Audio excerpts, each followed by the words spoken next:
একটা ভিডিও করে দেন পুরো সেট ক্যামেরা পাবলিক সহ। কঠিন শাস্তি। আসো তুমি আসো, তারপরে যা করার করুন। কি করতাম কও ভিডিও জি দিলো দেখিস পেছা আরে গেটআপ ভাইরাল হচ্ছে এটা। আরে না আর দাঁড়াও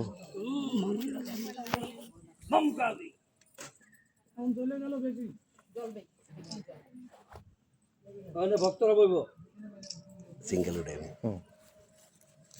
বসেন, যারা যারা আছেন সবাই বসে পড়েন। জাহিদ ভাই কি করলেন? দিচ্ছি দাঁড়াও এই ভক্তরা বলেন দাও মামার লগে আমি একলা থাকি। মানেন তাবিক চলে যাবো। বসেন বসেন। আপনি যাও বসেন। আল্লাহ হাঁপায়ে গেছি আমি। যাও বসো। কোন জায়গায় বলবো? ভিডিও ভিডিও না তো অপশন আনা লাগে না ভিডিও অপশন আনা আছে তারা এটা অপশন তো